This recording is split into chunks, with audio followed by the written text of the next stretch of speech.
কঠিন থেকেও কঠিন বিপদে পড়ে গেল চেন্নাই। মোস্তাফিজকে বিমানবন্দরে রেখে আসতেই চলে গেলেন মোস্তাফিজের প্রিয় বন্ধু মাথিসা পাথিরানাও। দর্শক, চেন্নাই সর্বশেষ পাঞ্জাব কিংসের বিপক্ষে মাঠে নেমেছিল, আর সেই ম্যাচে 7 উইকেটের বিশাল ব্যবধানে হেরে গেছে চেন্নাই সুপার কিংস। এই ম্যাচে কোনো উইকেট পাননি মোস্তাফিজ। নিজের কোঠার 4 ওভার বল করে মাত্র 22 রান দিয়েছেন। উইকেট না পেলেও মোস্তাফিজ দেখিয়েছেন তার বোলিং তাণ্ডব, যেখানে 15তম ওভারে বল করতে এসে তুলে নিয়েছিলেন maiden over. Chennai super kings তাই মেতেছে মুস্তাফিজ বন্দনায়। এই ফরম্যাটের ক্রিকেটে একটা ডট বলই যেখানে মহামূল্যবান, সেখানে মুস্তাফিজ এমন এক সময়ে মেডেন ওভার করবেন তা কেউ যেন কল্পনাই করতে পারেনি, তাও দল যখন একেবারেই ব্যাক ফুটে ছিল।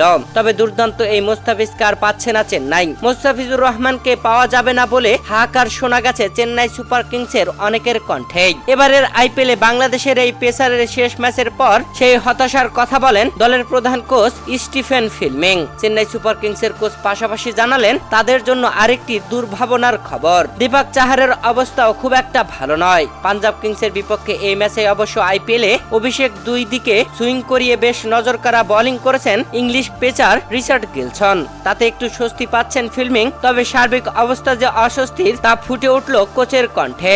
তাছাড়াও চেন্নাই শিবির ছেড়ে চলে গেছেন মাথিসা পাথিরানা ও মাহেশ থিকসানা। এই 2 লঙ্কান আসন্ন টি-20 বিশ্বকাপের জন্য ভিসা প্রসেসিং এর কাজে শ্রীলঙ্কায় ফিরে গেছেন।